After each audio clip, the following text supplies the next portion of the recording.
start. Well, hi there, folks. This is WP-Tonic Live. This should be a great show this Saturday, June the 4th. We've got some initial great guests, and we've got another of the panel that's appeared, Russell. We're going to start off the show with some WordPress news stories, and then we're going to go into the main topic. I'm going to let Russell in. And, there we go. Oh, here he is, the man himself. Hello, Russell. Hey, good morning. Hey, Russell. Good morning. Hello. Oh, here comes trouble. I'm going to start off. I'm going to let we should have some of the other panelists joining us, so I'm going to drop out and let John run it. Okay. And so I think He's like, who's me? Pardon? What's that? What's that? He's like, I can do this. Let's go. I'm just going to drop out. All right. I'm going to ask the initial panel just to introduce themselves, and that's. You know what this is like, Jonathan. It's like, hey, let's all go out to dinner, and then you're like, no, I'm not hungry, and then you bail. Got to start somewhere. We've got another panel. Go on, Jackie, introduce yourself. Hello, I'm Jackie DeLeo with Jackie DeLeo Design, and I build sites for clients. Just do lots of other things too, but that's about it. You can find me at JackieDeLeo.com. It's nice to meet you. I can tell, Jackie, you got that glint in your eye. Well, go on, Russell. Introduce yourself, Russell. I guess if I have to. So my name is Russell Aaron. I run everything here in Vegas, the WordPress Meetup, the WordCamp Las Vegas 2016, and I work for a little company called Web Dev Studios. Oh, well, there you go. What happens in Dallas, Las Vegas? What happens in Dallas? Like, that's 1,000 miles that way. And you can find me on RussellENVY.com. Thanks. Go on, John, my beloved co-host. Introduce yourself. Sure thing. My name's John Locke, and I run just a little consultancy called Lockdown Design. There you go. So shall we go on to the main topic? Tools and tips connected to building WordPress websites. And I was looking at maybe some of the things. I was looking at maybe desktop servers. They might help. Browser extensions or plugins that could help, text editors, and just any general stuff that comes to the panel's eyes. I think you hit this off, and then I might leave for 15 minutes and let Sally join us. But my favorite part is that earlier you said you were going to leave, and then now you're putting a time limit on it. Do you want me to leave completely no. Russell? Jonathan, you amaze me and make me laugh at the same time. Look, Russell, you've got to understand you're dealing with Englishness here. It's a different mind. I know you're American, but this is a kind of different mindset, my friend. Funny, it's kind of English bonkers. I know, right? Right. So, shall we start? So, panel, would you agree maybe starting off with, is it a good idea to have a desktop server? If you're starting to develop sites for other people, do you think it's a good idea to have a desktop server, a local development setup? Yes. Yes, because what I want people to know first and foremost before you start building is that you need to learn how to make a backup before you learn how to install themes. Because if you break your theme and you don't have a backup, you go back to square one. If you have a backup, you can get back to square 15 or 16 or whatever. So having something like desktop server or using VVV, you can build things locally, and then you can push them up to your website. And if they break, you still have a backup and a local copy that you can pull from. Right, so some of the ones I stuck with it. I use MAMP 3. I've been using it for donkey's years, and I've just stuck with it. Here's the question: Are you using MAMP on a Windows or on a Mac computer? Because they make them for both.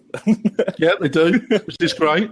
And then you got XMPP. That's free. I've never used it. Do you think it's any good, actually, Russ? XAMPP? Yeah, I love XAMPP. Currently, these days, I'm using varying variables. I'm using VVV, but if I need to spin up a quick instance, yeah, sure. I think XAMPP and MAMP are two good resources. And then you got ServerPress. I use it. Oh, you use it? Yeah. And how have you found it? What you like about it and what you don't like about it? I use that, and I also use MigrateDB Pro. Both of those in my development process, and it depends on the client and whether or not they have an existing site and they're still working on it. There's lots of variables that go with that, but a combination of those things. I usually build out the site, locally. And then I'll push it up. I'll push it up to a staging server, typically for them to look at while we're working on it and making decisions about it. But I've also got a situation now where I have a client I'm pulling down their live data every day or two to my local dev. And I'm using MigrateDB Pro for that with the media file add-on. So when they're building it out, they're loading their images and everything, so I can just pull it all down. So what I'm working on now, and I've just kind of segregated things, I'm only working on files. So I'm not doing anything with the database at this point. So I'm building out the styles and doing all of that, and I keep pulling down their live data every day. And then I'll push mine up to a staging server if we wanted to try some other things out without kind of disrupting what they're working on. Sure, fair enough. 2 points for Jackie for dropping that staging server. I'm a huge fan of moving your website anywhere else and breaking it there instead of on your live site. Exactly. Mm-hmm. Well, it's the kind of methodology that I use, Russell, because basically it goes to a staging site and they can see what's happening, and then they pay me. And then I move it to their site. Bingo. Payment is rather important, Russell. Absolutely. That's the way to go. Well, so I think what gets lost in translation a lot and why we move things to staging is, number one, your computer locally is not going to be the same setup as a server that's on the host. Number two is that until, like Jonathan said, until you get paid, you want to have control and say, no, you can't use this until you pay for it, right? Like, I think a lot of people think that staging is just supposed to be this middle ground kind of thing, but it's actually a tool that developers use to protect what they've worked on. Well, they soon learn the facts. What about you, John? What do you use any of these, John? And which one? No, I am thinking about using a desktop server pretty soon here, but my methodology is a little bit different, and maybe it's just because I usually just work on the theme by myself. But usually I just go ahead and have a staging server that I control, and then, whether it's for a client or for another agency, I do rapid development and, do daily backups to that. And then when it's ready, go ahead and send that to them. They can look at it, and then we make final changes. If any are necessary, then we send it on to their server. So, sure. Yeah. I think one advantage of developing locally is if you're designing in the browser and making a lot of changes, it's just a lot faster to update things. I use, I'm using Grunt right now, and I'm looking at switching to Gulp. But for right now, my local dev environment set up, I'm using Grunt, and I'm using Sass. So I'm making all of my changes to the styles, and it's nice to have it just compile, and it's easy. It's faster to work on a local dev. If I had to push that up somewhere and wait for that and the back and forth time, I just find I'm a lot more efficient now that I'm on a local dev. Well, there's an extra step. You still have to push it up to the staging for your client to see it and things, but that's okay. There's an added bonus to doing things locally, and what that bonus is that especially with Desktop Server and Desktop Server Pro, is you can build blueprints So you can say, no matter what, I'm going to always install these 5 plugins, and you can actually build that into your core. So every time you do an install on desktop server, it's got these 6 things already there. You don't have to go download them every single time. You do have to update them inside of the scripts, but regardless, they're going to be included, and it makes building it makes your workflow a lot quicker. It makes spinning up test sites and things easy because you've got, like you said, you have all your plugins set up in the blueprint and you just roll it out and it's like you're ready to go. You're ready to go. Let those wagons roll. All right. Right, let's go on to some, because like I say, I never used ServerPress, but I met the guys and the wizard, spent almost a day with them. Yeah, took all their time up. I thought he was going to actually looking for a job with them. So they seem a great crowd. I've just kept a MAMP free out of habit, really, but it does the job for me. I'm a kind of hybrid. I kind of initially develop locally, and then I do what John does. I bun it up to test server. I just find it easier, John, to do so much, like a third of it locally, and then I decide when I got it to a certain stage, then I bun it up to a test server, which the client can then chirp in at different levels of chirpiness. So let's move on then. Let's go maybe to, are there any other resources around desktop development that you know about, Russell, that you would recommend? So I sat in a talk in WordCamp Minneapolis from Brad Parbs, who is a fellow Web Dev Studios coworker, and he was talking about installing this thing. It's called VV, Varying Variables, and so it uses VirtualBox, but it creates a virtual server, and you can install anything that's going to be on your client's server. You can install it locally, and so you you can bring their server to you instead of you having to go to their server, and you can test on your computer locally, and you can know about 90% about what you're going to expect from that server. And that just gives you a better plan on why you're building, instead of building it locally on desktop server, pushing it up to Nginx and finding out, oh man, our transients don't work or something. I think VVV is phenomenal, and I will link to the installing VV on the codex. All right. So how hard is it to install? Is it a bit painful? Is it reasonably easy, do you think? If you're familiar with the command line, or if you can follow a tutorial, it's very simple. The hardest part about it is letting the command line work and not touching it. And the hardest part is actually watching it, because through several steps, it's going to ask you for your computer's admin password. And so if you just walk away, it's not going to install because it wants permission to do this and it wants permission to do this. I've sat through this many times. And so how long does it take to install then, on average? For like the first time, I mean, it's like 7, 8, 9 minutes, depending on your computer processor and your bandwidth, stuff like that. All right then, doesn't sound too painful. But I think you're right. I think I'm a bit impatient, and if you decide to walk away, you're going to have a bit of a problem, aren't you? So thanks for pointing those out. Yeah. Oh, the other thing I did talk about. What about let's say you want to test, like you're forced to test. You're on a Mac and you got to test, Explorer or Edge and that. How do you handle that, folks, Jackie? Do you have a virtual? Are you a PC or Mac person to start off with? I'm a Mac person, but there's some subscriptions you can have that'll let you go in and run things on different browsers.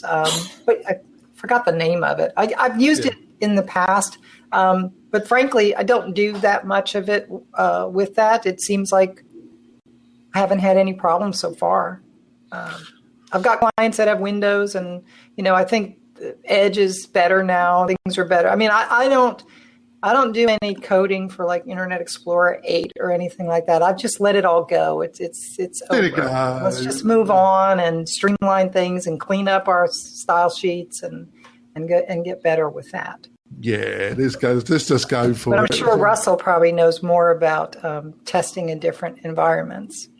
Well, so I'm a Mac guy at heart, and but I have Parallels set up on my Mac. So I run Boot Camp, and so that way I can just switch between Mac and through Windows, and I can go test over there. There are a couple things that you have to know how to set up, and you can read more about those. But for the most part, it does the job, and it gives me a good sense of what I'm trying to do.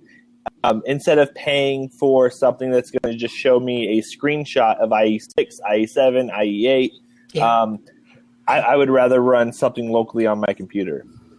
Do you think it makes sense just to buy a cheap Windows box and just have it laying around for testing? Or yes and no, because you can keep a different version of Windows on it. So I have Windows 10 on my boot camp right now, but I have a computer I'm looking at right now that has 8 on it, and I have another computer that has 7 on it. So if I need to test a very specific instance of Windows to see if I can recreate the problem, yeah. But I mean, do you have to go out and spend $800 in 3 different computers to do that? I don't think so.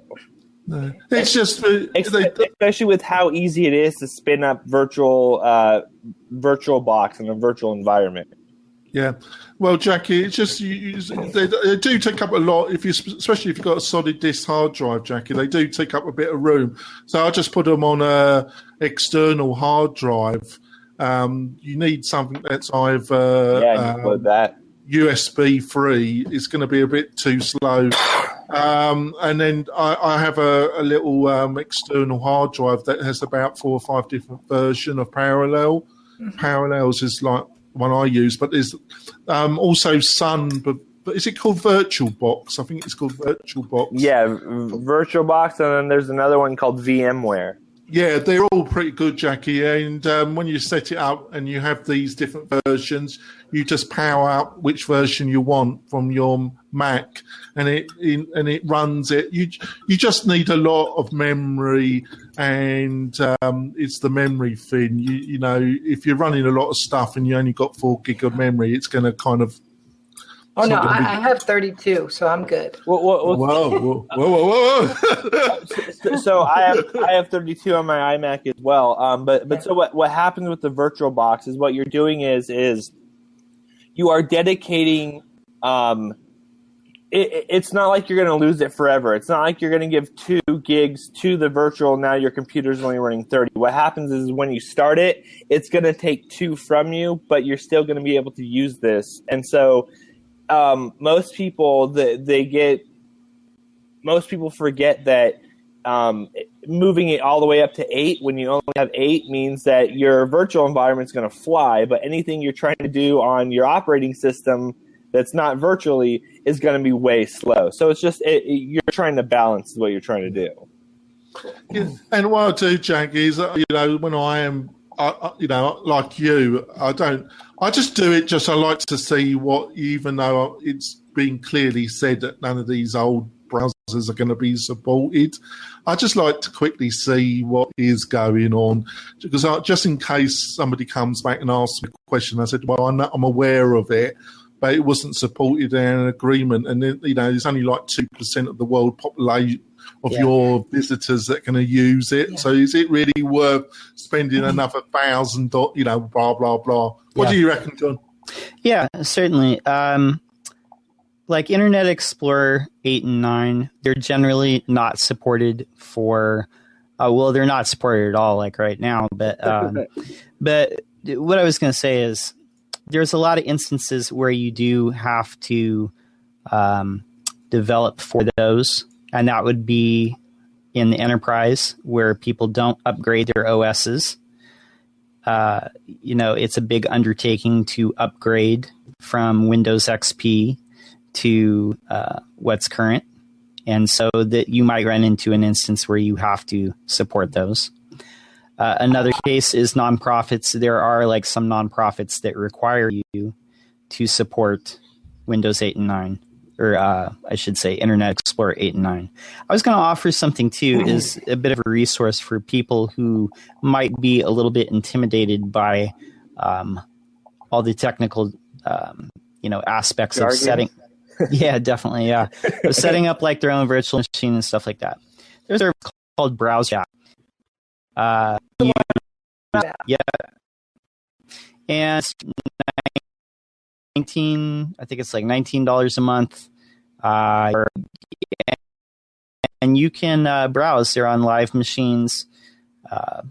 It's Windows, all different types of configurations, all different types of browsers, all the way to, current Safari, which is actually what, coincidentally, it's weird, but that's what I actually use service for, is for the newer versions of Safari, because they are, a little bit problematic as compared to like Firefox or Chrome to develop for. But for $39 a month, you get like unlimited time. So that's also a consideration. So, and Don, you're talking about live viewing, not snapshots, right? So you're live viewing. Able to browse the website, look at. Yeah, so that would be beneficial if you wanted to see how your design is rendering on a specific browser. Yep. So instead of like setting up, and they also, I think it's like simulated for different Android devices and iOS and stuff like that, and they're pretty accurate. So again, if you don't want to set up like a whole computer lab with different OSs, then that's definitely an alternative. Sounds good to me. I have one use case where you have to build for IE, and I used to work for the National Weather Service, and all those government places, they're still on XP, because XP was still considered to be a stable release of Windows, and so we had to expect that, okay, they're going to be using this version, or they're going to be using this. So we had to test for that. The mortgage industry as well. A lot of mortgage-based websites are still ASPX-based, and they only work in Windows, and they only work in IE. So you kind of have to build that when you're pulling ASPX resources into your WordPress website. Yeah, it's really important to know like what the clients are going to be looking at it is, and this is like a couple of years ago. I had a client. They're like, oh, how come the website looks off? And come to find out that they're looking at it like on XP in the AOL browser. So, and they have the Yahoo toolbar up top. Sure. So finding that stuff out is like important. Yeah, definitely. Oh yeah. All right. So I think we move on to next one I've got, next kind of subheader is browser extensions and plugins. So I think anybody that's getting into it, they need to know something about Firebug or Chrome development tools. They're two great browser extensions. So, Jackie, do you use either Firebug or Chrome right now? I use Chrome debug there, and it works fine for me. So I haven't had any complaints. I have all the browsers installed, so I test out on different ones, but primarily I'm in Chrome. Here's a question, and I don't think you have Firefox Developer installed, do you? I might, but I'm not using it very much. So I build in Firefox Developer just because it gives you so many different tools. But then I will go and look at it in Chrome, and I will go and look at it in my other ones. But I use Firefox Developer primarily just for a lot of the resources that they provide. I'm the same, Russ. It's just a great resource, isn't it, Russ? He's probably so somebody just asked like what kind of resources. So Firefox Developer, it's going to give you it gives you a 3D look at your website, so you can actually see the layers, and you can actually see for like CSS, you can see what's topping what or why something is on top of each other. Another resource is so I use either Sublime Text or I use Atom to build, and I can use I forget the name of it, but I can just update what I'm doing in Sublime Text, and it refers. it sends it to the browser, and so I don't have to upload or refresh or do anything. It's live instances, and Chrome does this really well, but I think Firefox does it better. Okay, cool. Yeah, they're both great tools. It's just I've stuck with Firework. I need a Katy Perry video all of a sudden. Fireworks. Yeah. Fireworks. Yeah, I know. You said something. You like old bloody water cooler. You were nasty to me a few episodes ago. But I noticed one of your contributors stood up for me, and she said that she uses it as well. So there you go. You developers. John, can we go back just for a second to the developer tools and stuff? The other thing that we didn't mention is just use Git. Use version control when you're developing. It has saved me so many times when I've started going down a path and changing a design and doing something. And fortunately, I did a commit right before I started that, or I branched it. And if you can get in the habit of using that, it makes your life a lot easier. It really does. Well, yeah, but I don't use it. Be quite honest with you, Jackie. It makes your workflow so much better. Number one, and number two is so I use SVN, or we use SSH, but very similar to Git. And so what we do is when I'm building something, I have SVN installed on my computer, so I'm keeping a local copy and I'm keeping each version control, and so that way I can go back and I can say, I forgot what I did in 1.3 to 1.4, what were the differences, and I can go back and look instead of saying, well, all I do is cowboy code and I do it on my live site and I don't remember what I did 6 months from now.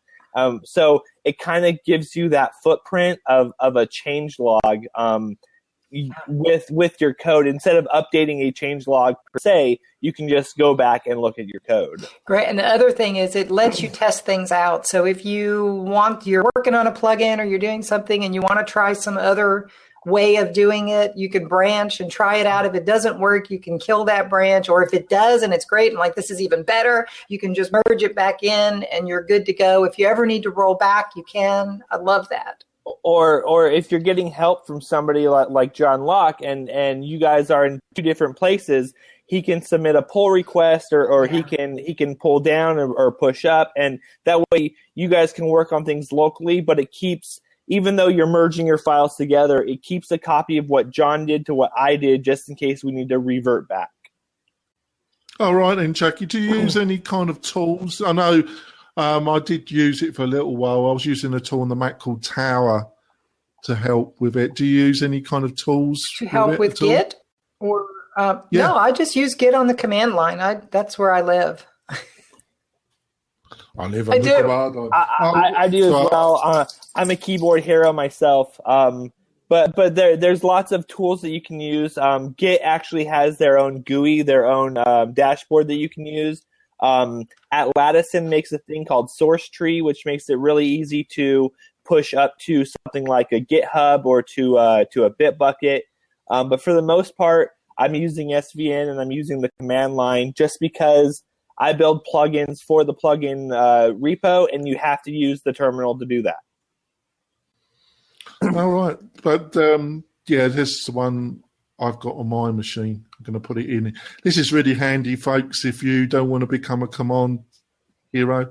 There we go. So that's a nice little tool there, folks. So you two are really into the old Git, and I'm not, and I don't think you're really that much, are you, John?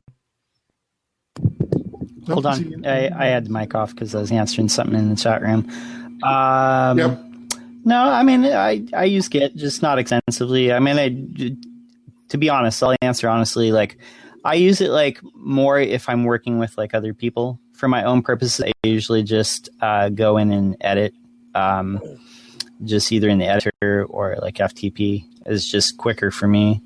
Like I said, I usually, though, like when I'm developing, I'm usually the only person like working on it. When I work in teams, though, sometimes that is, more of a requirement. That's when I use Git. So. Radio. So another one, a service that I use a lot is CodePen. I just love it. I love CodePen is so cool. And I've learned an enormous amount from it, and it's just a great tool. Do you by the sound of things, you use it, Jackie. I do, and I love when there's examples and you can go try things out on CodePen and play with it, and it's a great way to learn about new things that are out. Yeah, what about you, John? Do you use it at all? Yeah, I use it. Here and there to test stuff out. Most definitely. It's useful, and it's pretty useful actually to find if you can find what's good about it is you can find like other people's what they've done and kind of change it up and test stuff on your own. Well, the great thing is you can actually see it working. You know what they're saying they've done. You can actually see it. So unlike a lot of other resources where you read it and then you take their code, you muck it around, you try and learn from it, but then you find that it never worked on day one.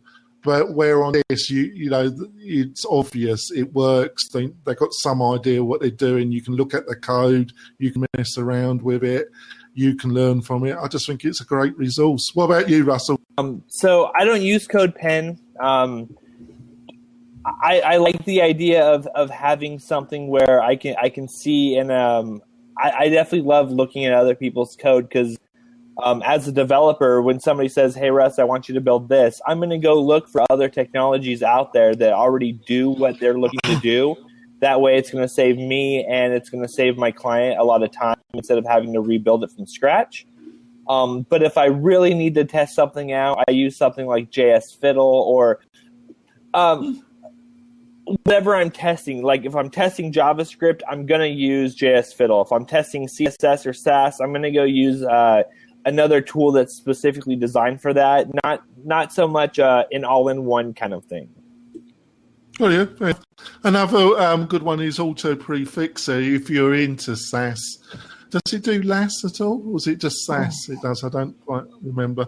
But this is another pretty good online service that helps out. Do you use that at all, Jackie? Because I know use you're Auto into Prefixer Sass. in my grunt. Yeah, it handles all of that. And you can just tell it how many browser versions you want to go back to. And usually I'm like 2 versions or something like that. That works fine. And it handles it all for you, so you're done. Yeah. You don't even have to think about it. And it makes, when you're writing your Sass, it makes it nice and clean because you have a lot less in there. You don't have all those distractions of all the other prefixes. So it's nice, but the final version gets done for you, and it's great. Yeah, it's a great tool, isn't it? I only used it. I've only been mucking around with Sass a little bit. I wasn't actually on Sass. I just started using it last year, and I watched some WordCamp talk about it, and I got interested in it.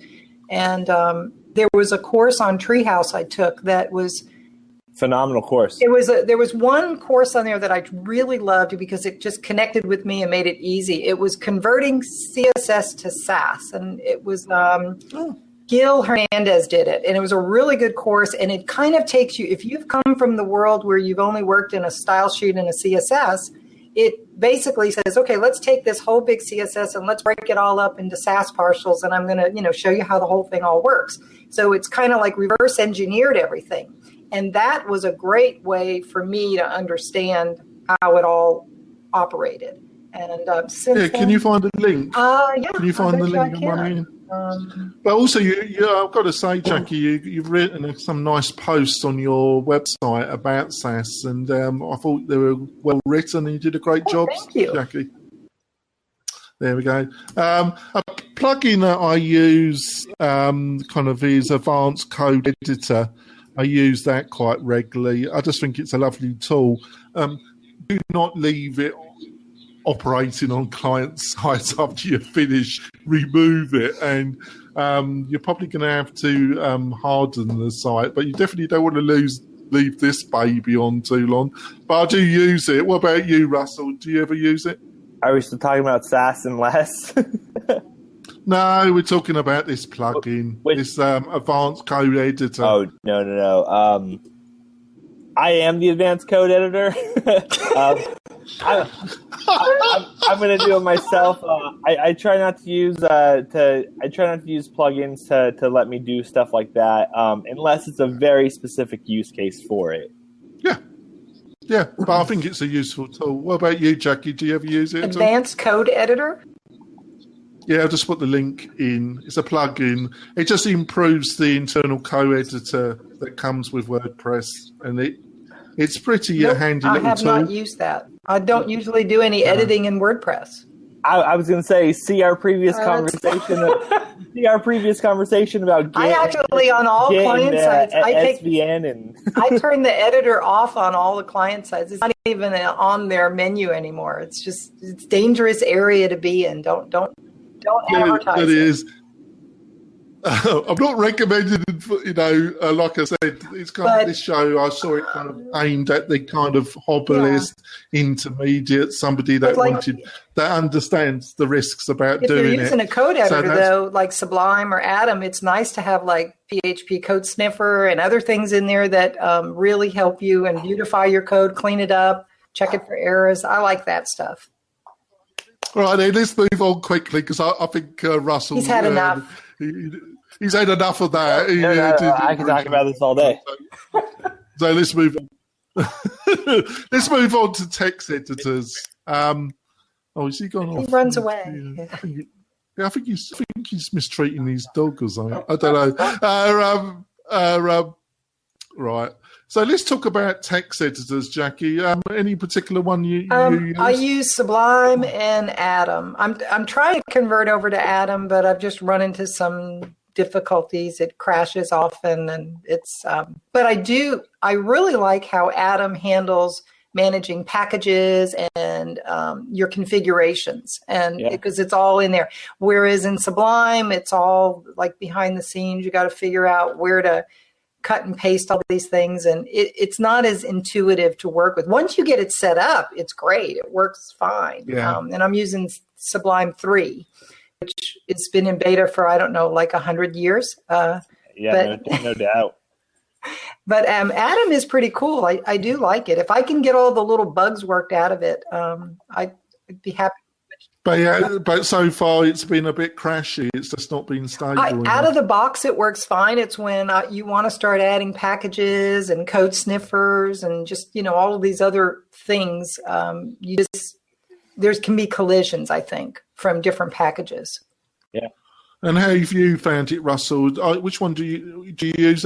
Atom? So I want to be very clear. When I'm doing things on my own and when I'm just kind of messing around, I'm going to use Sublime Text or I'm going to use Atom. But when it comes to like building things at Web Dev Studios or when I used to work for the National Weather Service, we were using strictly IDEs. And just because we could do unit testing so much easier, we can debug PHP and C++ so much easier using an IDE instead of trying to use this other tool and install another browser package or something along those lines. So what was you using, Storm?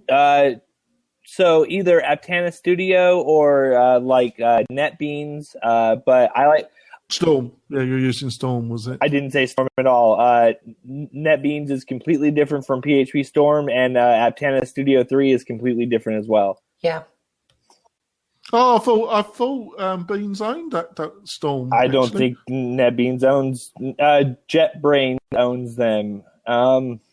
JetBrains owns PHP Storm, right? Yes. I didn't. Right.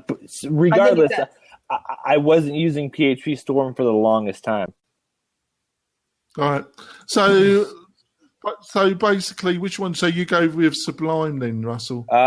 Again, it depends on the use case. When I'm doing like a really big project where we have to get it right on the first time, I'm going to use an IED. But if I'm doing something like I'm helping somebody at a meetup, I'm going to use Sublime Text or Atom.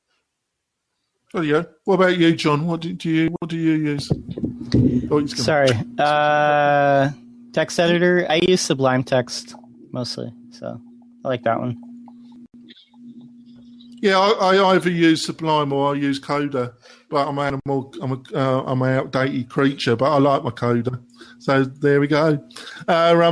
So the basic thing, these tools, folks, they go from price, and Atom is attractive, folks, because it's free. Is that correct, Russell? It is free, isn't it? Mm-hmm. Right. So there's those. So are there any other tools or things that you use, folks, that you think are really handy that you like to bring up? And I'll start with Jackie. Is anything that you use that you come your way that you use regularly that helps you a lot? Just for development? Well, just make your life easier, Jackie. Easy development life. Like lately, I've been having a really good time where I'm recording videos, how-to videos for clients. If I've customized stuff for them, I use ScreenFlow and Ink2Go and make a nice little video and can put it up on Vimeo for them. And that makes my job a lot easier because they have something to go back and refer to all the time, and they don't have to come back with the same questions over and over. So, but other than that, and I love Affinity Designer, which is kind of like an Illustrator equivalent. It's very similar. It's for Mac, but it's like $49, I think it is, and there's no recurring fees. It's a lot less expensive than Illustrator, and I use that for all of my SVGs I make, or for logos, or any of those things. That's a really handy tool. I like it. Yeah, I did have a look at that. It looked really cool. Actually, Lynda.com has courses now on how to use it, so that's another good place if you're interested in it and you get it and you're not sure how to work it all. There's some good courses on there. So I would have thought, Jackie, that I've got one here that I thought if you're in the SaaS world, it's called Meister. The SaaS Meister. Do you use that at all, Jackie? No. What about you, Russell? My favorite part was she was just like, no. So we have a guy here in Vegas. His name is Ben Weiser, and he works on all the Caesar blogs, Caesar Palace, stuff like that. And so he showed us SaaSmeister and showed us how easy it was to test, compare, and to debug. And so we've been using SaaSmeister ever since.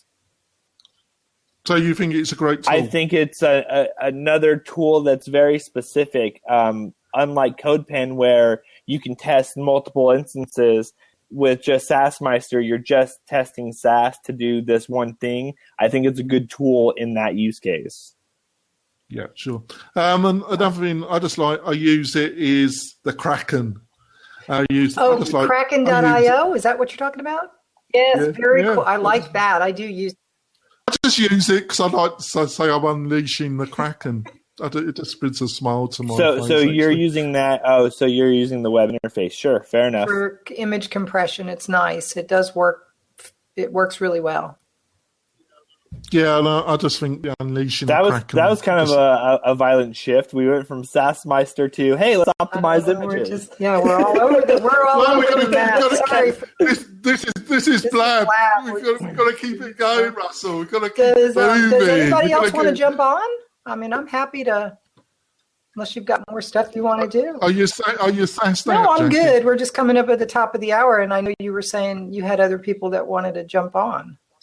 I don't know if Sally wants to join us. She might have, after seeing how I've run this, she might not want to join us. But there we go. Well, you pop out for a second. Let's see if Sally wants to join us, Jackie. See you later. Thanks for the talk, Jackie. Hey, you're welcome.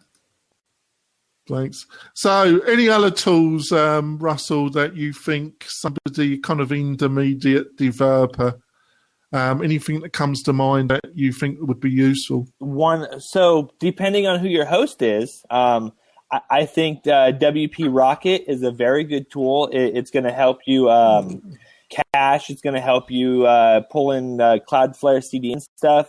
I really love WP Rocket just because you can use it with WP Engine, where they don't let you use a caching plugin, but they let you use WP Rocket.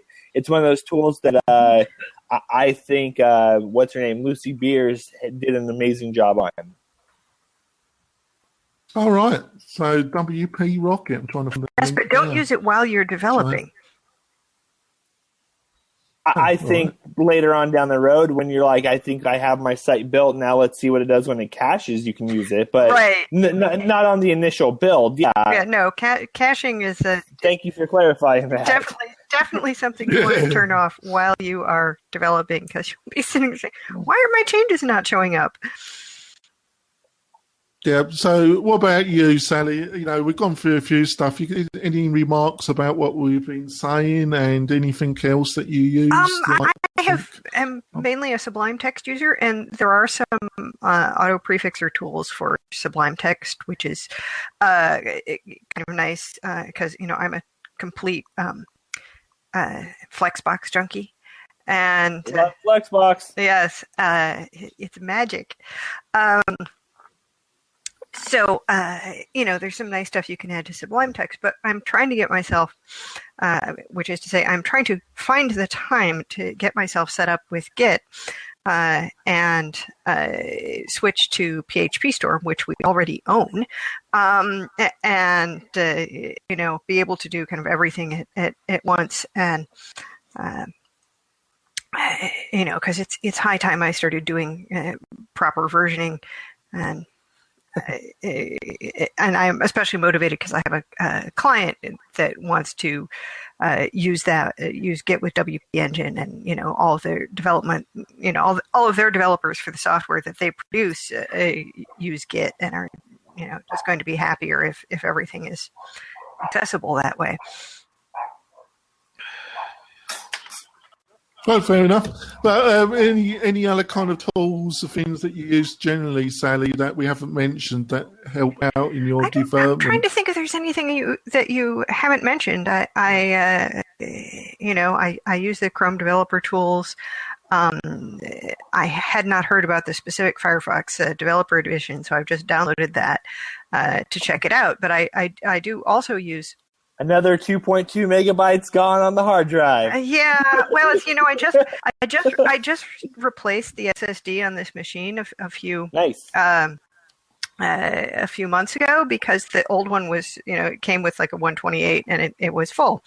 So I bought a 250 and installed it, and in the course of that, very brightly managed to loosen the connector for my keyboard and my trackpad. So I had to take the laptop in and get it fixed. And I was slightly reassured by the fact that the guy fixing it was having almost as much trouble with it as I did. But now I have the new SSD, and things are working well, and all the all the software goes on the SSD, and then there's a second internal hard drive for storing data.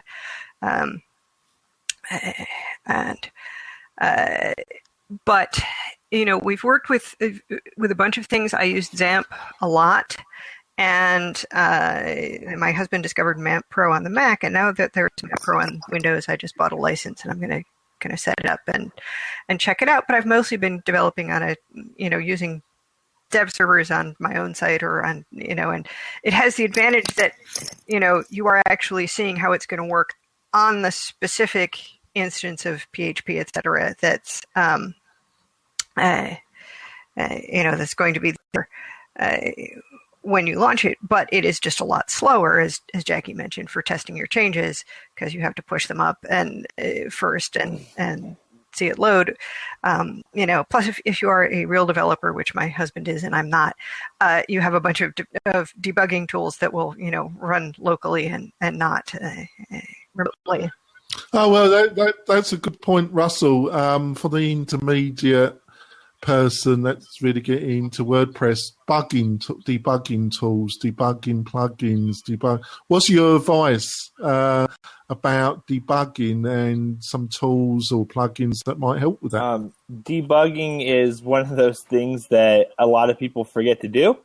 So it's trivially easy to say, I'm going to build this WordPress plugin, and then you go and you build your option framework and you build in all your variables, and you're like, hey, it works on my local environment, but you got to turn that debug constant on to go out and find, all right, well, I built this plugin, but did you know that it de-enqueues the jQuery inside of WordPress natively? So I just broke WordPress. So let's go ahead, turn debug on, and try to figure out why I did that. It's one of those things where you can't just test. Here's the thing, is that I don't use Genesis, but I need to test my plugin against Genesis. I need to test my plugin against other frameworks and other major players in the space, because I want my plugin to be used by as many people as possible. And if my plugin only works for EDD and not for WooCommerce, I just lost a major piece of that pie. So turning on the debug constant to see if you are breaking something is one of the greatest pieces of advice I could give when you start learning how to develop. All right. And are there any kind of plugins or anything, other resources that you like to point out that helps with that process? Yeah, one of them would be Query Monitor. So it shows you on a specific page how many things are being requested from the database. The other tool that I would say Debug or Debug Bar. There's 2 plugins that do that. Yeah. And those will actually dump out everything that, hey, here's what you broke, here's what happens. And it does it kind of in an eloquent kind of way, where if you just go into your WP config file and turn debug to true, it's going to dump it right in the header across every single page, even on your live site, and people are going to know you broke some stuff. So I think Debug Bar for if you have to debug a live site, I would use a plugin like that and not turn on the debug constant. Yeah, there's great because that's a great plugin. I've used it myself, and there are some nice plugin resources that really help with that. And it is something that a lot of people forget, isn't it, Russell? I agree, but I'd like to hear more of your thoughts on it. Well, I think that what you were pointing out about making it incompatibility of plugins is one of the major causes of problems. So it's quite evident in some ways that if the people were maybe making the plugins, they did some debugging testing. I've never made a commercial plugin, and I never will do. So, but if I was doing that, I would want to make sure that, like what you pointed out, that it worked with the most popular plugins in that area. So here's the thing, is that if you're making an e-commerce product, like let's say another plugin that does e-commerce. Because we don't have enough of those yet. I don't think we do, to be honest with you. But so you don't want to build a post type with the same name that EDD is going to give theirs. If you call your post type EDD product, you are going to have conflicting problems. Or if you call it WooCommerce product, you're going to break. So WooCommerce just calls it product. I know they do. Mm-hmm. I just built a plugin to show me all the post types. Because here's the thing is that I didn't know that the events calendar calls their post type tribe_events. I thought it was being dumped as events or like event types, or I was looking. You can actually tell in the admin windows up at the. But it wasn't passing that very well. So what I was trying to figure out though is like, well, what if you go in and you change it? What am I trying to do? It was one of those things where I'm going to name my things after myself because it's a very specific case, and I don't think Jonathan would ever call his post type Russ_products. I've been doing it for years, Russell. But I mean, that's one of those things that you have to go and you have to check, because if you're naming your stuff WP_, you're gonna break it because that's how WordPress rolls. Serious trouble if you do that. And yeah. So. Well, I think we've lost most. I think we've managed to lose most of the audience, Russell. But there we go. But these are if you are going to get into developing and you just go to a tutorial and you copy somebody's code and place it in your functions file and stuff breaks, this is why it breaks, is because the naming was wrong, or it's doing the same thing as this, or it wasn't built right, and you need to know how to go in and fix that. Yeah, that's what I was getting at.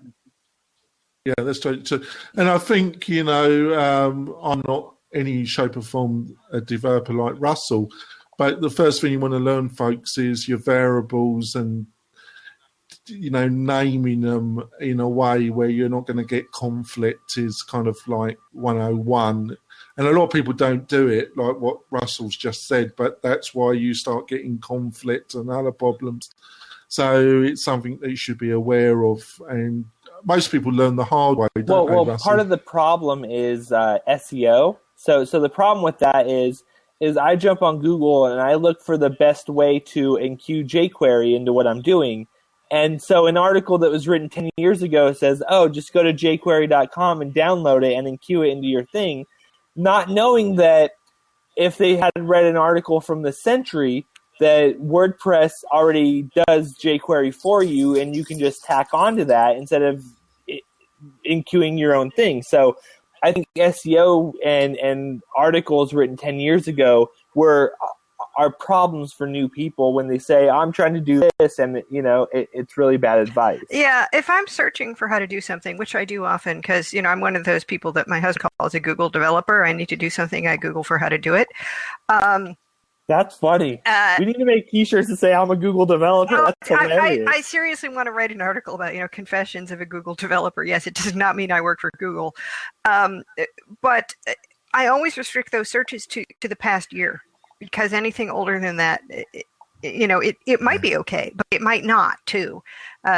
So I want to, check on the more recent information about how to do something.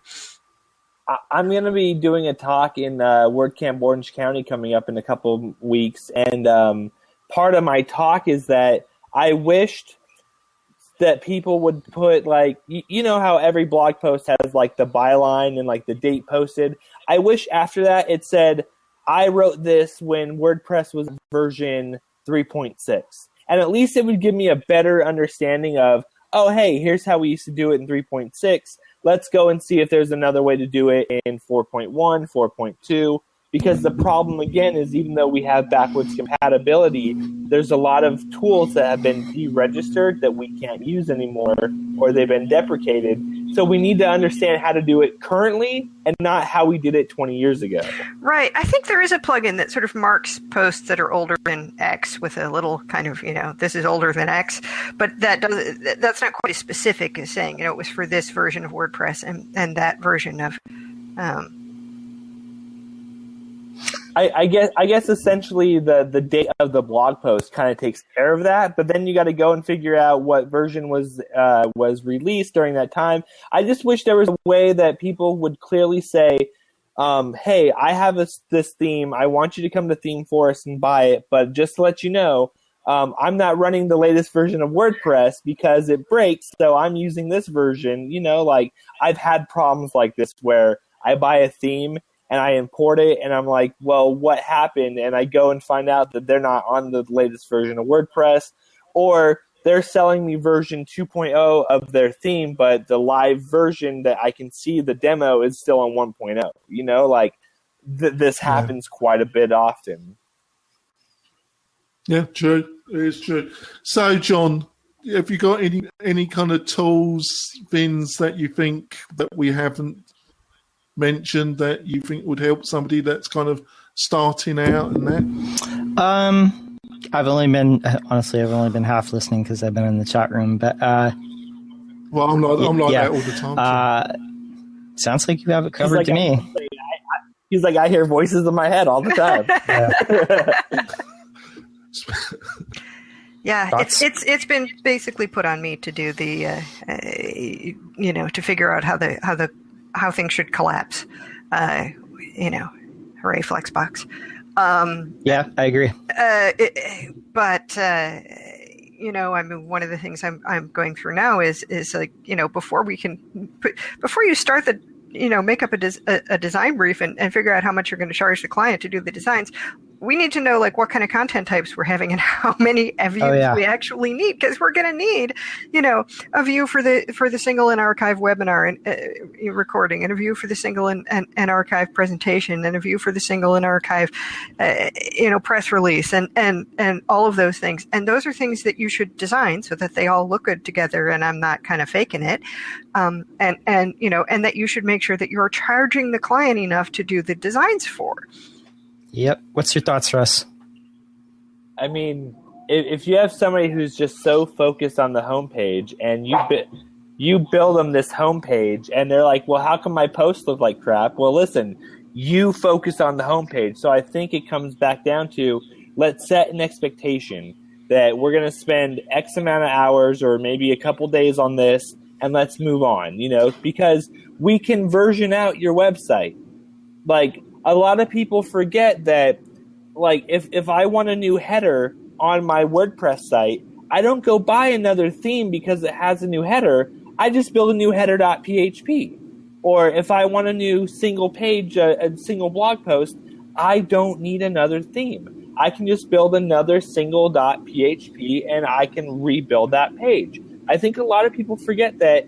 Let's get something up and working. Let's get some money. Let's get you recuperating what you've just spent. I don't want to say lost because I don't want clients to feel they lost money. But let's recuperate your bank account and then let's version it out. Instead of you don't have to do everything right away. I do actually agree with you, Russell. But unfortunately, what you've just said, it doesn't sound like you agree then with the word unfortunately. Well, it's not that, Russell. Listen, it's tough setting those expectations with clients. I think you're right. Let me tell you why you're wrong.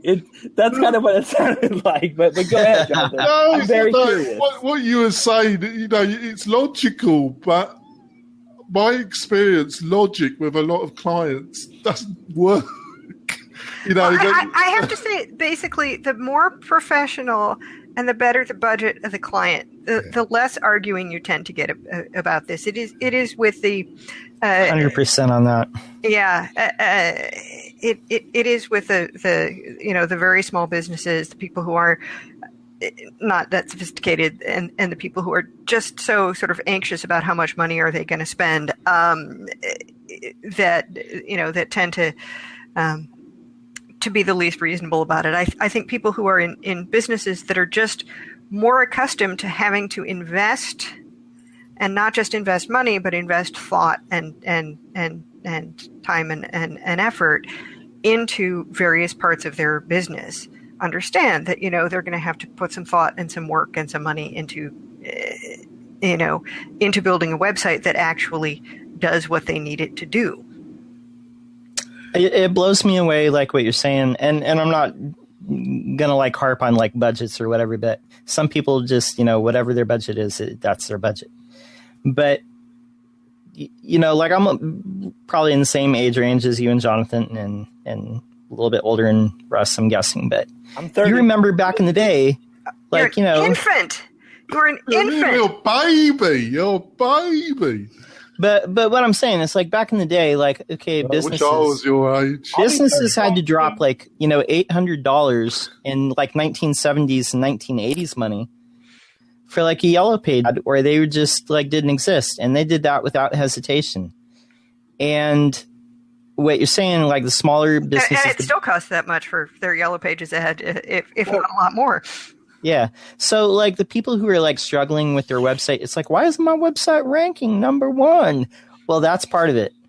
Is you need to actually not try and get the kid who just did a class in college and this is their first site and try and scam them. You need to get a professional like Russell or Sally or Jonathan. Or somebody else. I don't take direct. I'm just a maintenance guy now. Sure, I'm the maintenance guy. Can I just say that? Yeah. If you are venturing in the business and you have a soft drink, you are not going to compete with Coca-Cola and Pepsi. But it comes back to setting that expectation. Let's focus on this for the next year. And here's why. And if that client says, no, we're taking down Pepsi because here's what they don't do, you walk away from that client, because that's a red flag right there.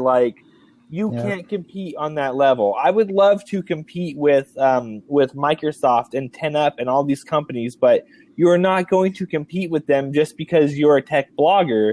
You have to build that following. You have to gain that, because that's what they started with. Even though they had the millions of dollars of resources to build this website, they could have lost it, as we see most startups do, because they wrote bad content. You have to work slowly at it. You can't just expect to throw $100,000 at a website and have it be the next TechCrunch, Agree.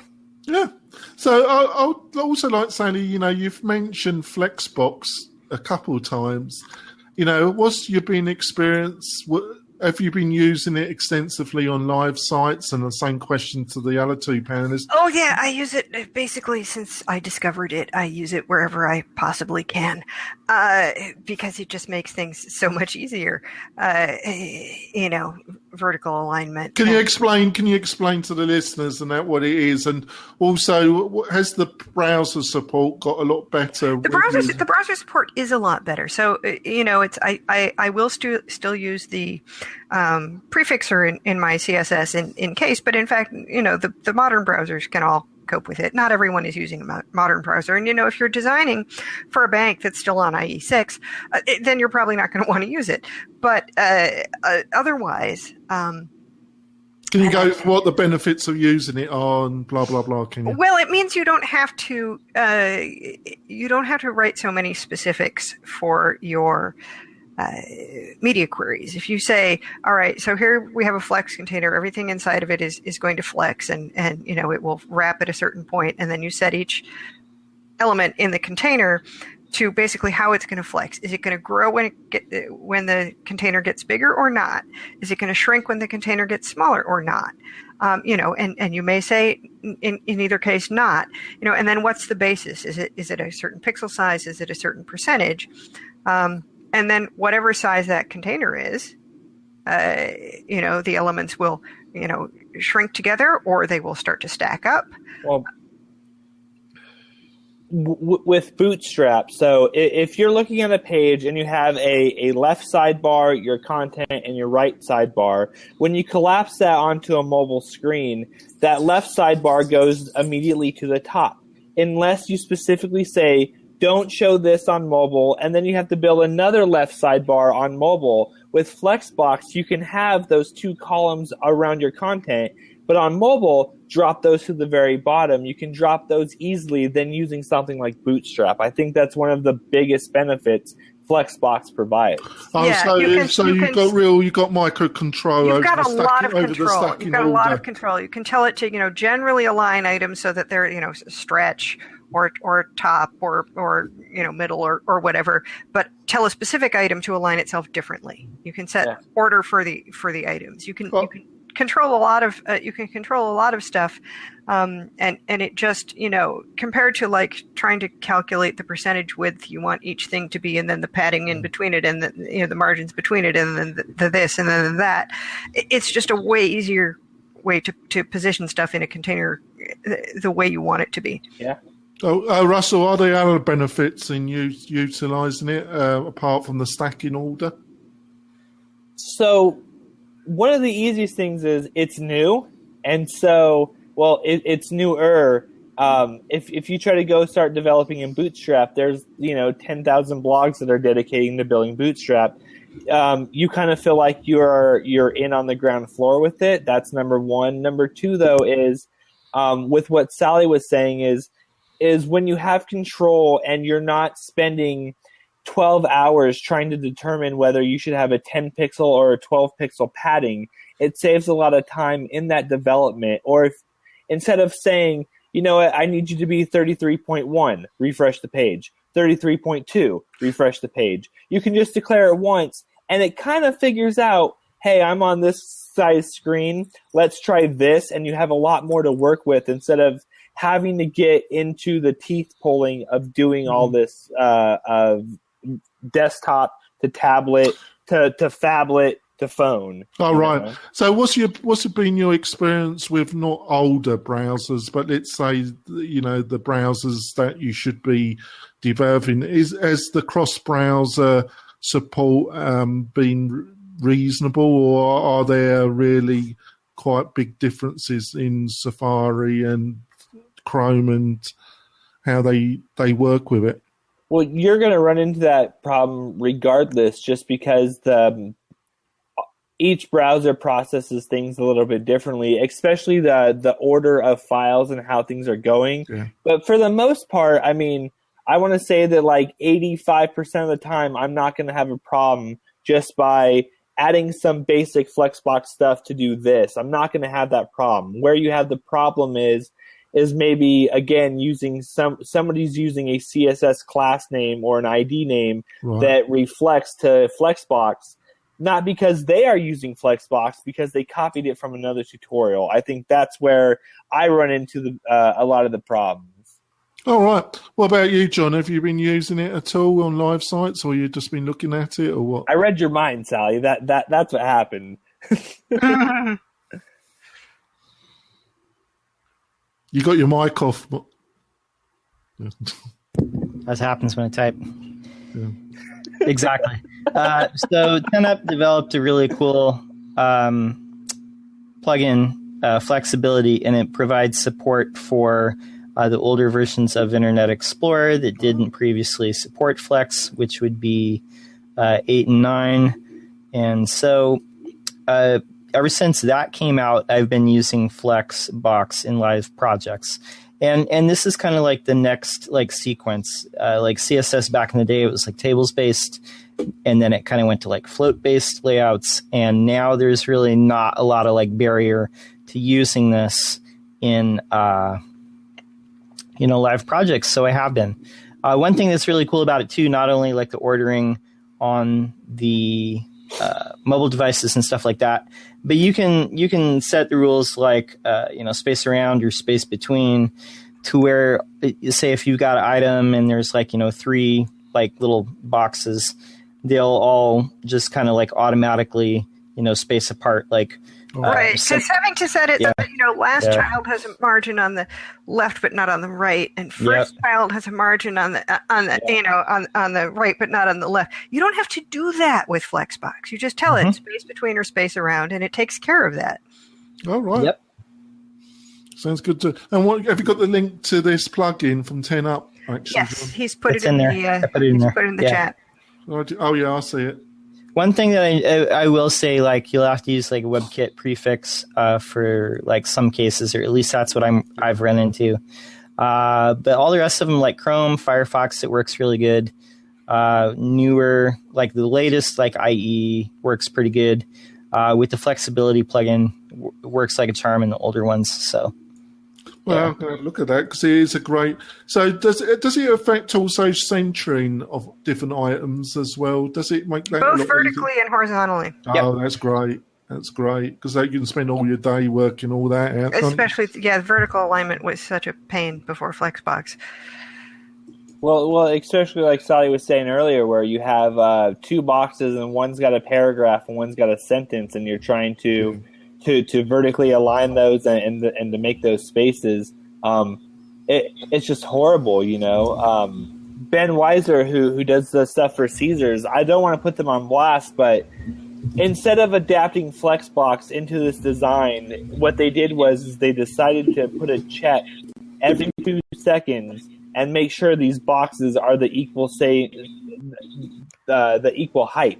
So it's running all the stuff in the background just to make sure that it's at a 200 pixel height instead of using Flexbox. But he has to take some steps to get that approved. So I understand why they did that, but it's one of those things where you could have just adapted this and it could have been done with. Right. Well, a lot of that also was, a lot of these issues were kind of dealt with jQuery, and sometimes it worked and sometimes it didn't it? Depending on the scenario. I love jQuery, and if you are doing it, I don't want to say that. I love jQuery, and if you have the appropriate instance for it, I think a module or an accordion, I think using that instead of using a CSS-based accordion, stuff like that, I think it comes into a much better use case, again, depending on what you're trying to do. But I've seen the studies where it's much better to do it CSS-wise because it's going to process so much faster instead of trying to load 4 more scripts into your head, So I've seen it both ways. I would still use jQuery at heart just because my brain is programmed, I need a module. Let's just use jQuery. Eventually, I will get off of that, but as of right now, I will still try to use native tools instead of trying to figure out new and inventive ways to do it. Again, just to save time, though. It's not because I'm opposed to using Flexbox. It's because I know I can do this in 2 hours instead of this where it might take me 4 just to learn it. Well, I will look at FlexBots a bit more just out of interest, because when I was looking at it on CSS Tricks, he did quite a few posts about it, but the browser support looked very tricky when I was looking at it. Yeah, but that post is old. Yeah, it was over a year ago when I looked. That's the point I was trying to make about CEO, and it's like, hey, you should do this thing with Flex, and it's like, no, that's not how it's done anymore, or there are better things that you should do with it. So has he not really published anything new about it, Sally, or is that still really various newer things have been published about it, but that was a very that post got a lot of traffic, so it still comes up. Now it's not the initial how to do stuff with Flexbox stuff is fine. It's just that, if you go over to can I use, you now find that, it will work. Have you got any kind of resources, URL, that tells you about the browser support at the present moment? The browser support, can I use. Everything is at, caniuse.com. Right. I'm going to throw this in here, too. This is a cool little game. Treehouse, and And this is like a cool little game. It don't cost you no money. It's just out there, and it'll help you kind of it'll give you little challenges to kind of teach you about Flexbox. Well, this sounds really exciting, because so much time was wasted on some of these minor stuff, wasn't it? You just kind of that's how you get a hairstyle like mine, Russ, when you get to my age. I'm already there, my man. No, you got a lot more hair than me, mate. Look at me and John. Yep. All right. Anything else anybody wants to talk about? Because I'm a bit blabbed out now. I think we've had a good. What do you reckon, Russell? I think we've covered a load of good stuff, haven't we? I think the 3 major takeaways here are that there are an abundance of resources that you could eventually use to build a project. That's number 1. Number 2 is defining what you're trying to build and then going to find the tools to build it, instead of saying oh, I found this membership plugin, let's build your membership around this plugin. You should figure out how your memberships need to work and find a plugin to match that. And the 3rd takeaway here is that it's going to take time, and it's going to take a little bit of resources to build these things. You can't do it overnight. Yeah, I think that's great. You're going to get annoyed with me again, Russell, a little bit, but everything you said is the problem is budget. But then what you said, if it's a red flag and it's obvious and you can afford not to take the client, it's probably better to walk away, isn't it, Russell? They're not suitable. I've walked away from a number of clients where it's just oh, we want this. I'm done. Sorry. Here, we're going to part ways. I'm going to help you find somebody else, but you are not going to dictate what we're trying to do in this scenario. Yeah. What do you say, Sally? Do you think we covered? You joined us a little bit later, but it's been a great discussion. I was in almost at the beginning, so and I think it's been a pretty good talk about tools. The thing I think one point that I've seen on a couple of tutorials is don't keep chasing the shiny in terms of your developer tools. Is if you find something that does what you need and you can get to know it well and use it quickly and easily, then you might explore something new occasionally as a developer tool. But if you keep trying to learn a new one every week, you're not going to get good enough at any of them for them to speed up your development process. That's a great point, Sally. I want to ask Russell to kind of finish off with around SaaS. Because I always saw the benefit of it if you were dealing with a large project, Russell, and you had thousands and thousands and thousands of lines of CSS, and the benefits of SaaS or LAS. But do you think now it's really, really very beneficial if you're just doing smaller projects, that you would still utilize those tools and learn SaaS? Yes, I think you should learn SaaS regardless of what project you're working on. But I think that, to satisfy a workflow, you have, if I'm using Sass on this big project and then I have to decompress my brain to go work on native CSS here, not that that's a problem, but I mean, if I can just jump into another project and that developer and I'm a developer and we both have the same understanding and we can read each other's code and we don't have to keep jumping back and forth, I think it's a good case in saying, here's why we should all be using the same thing or relatively the same things. Yeah, it does have attractions. Yeah, I get it. What's your feelings, John? Do you think we covered a lot of stuff? And yeah, I think we gave people a lot of resources. Say if they're either building a site or they're wanting to get into development or they're just starting to build sites for other people, it's like a lot of places where you can start, a lot of resources that you can use, and giving you a good idea of how people use those tools in the real world. Well, and folks, I think we've had a good blab. Have a great weekend. Get up to mischief. Make loads of money. Be happy. Especially you, Russell, because you're much younger than me. So I'm always happy if that's what you're implying. You're happy. You're not a grumpy English person like me. So no, I've been quite chirpy today, haven't I? I think I am. There we go. Well, I'm going to kick your folks out. Thanks for coming on. Stay on, John. Peace out, people. Stay on, John. I'm staying on. I'm going to kick ladies out first. Go on, Sally. All right. So what do you reckon? I thought we had a good show there, didn't we? That was a great show. Yep. We want to talk about our guest next on the podcast. Sure, let's go over it. Yes, to Devin. We've got a guest for our podcast next week, folks. Our first guest with my new co-host, John Locke. Say something, John, about our guest. Introduce him. So Devin Williams, he runs WordPress, which is behind the Give plugin, which is a donation plugin.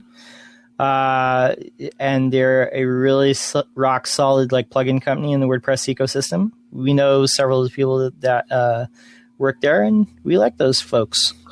Yeah, it should be fun. He's a great talker, great guy, bloody handsome, isn't he? Talented, handsome, intelligent. It's disgusting, isn't it, John? Yeah, he's like the opposite version of myself. Yes, exactly. It is, just young, got loads of money, talented. It makes you sick, doesn't it? But it should be a great discussion, shouldn't it? So thanks so much, John. I think we've had a good show today. Thank you so much for your support, John. No problem. Thank you. I'll see you at the beginning of next week.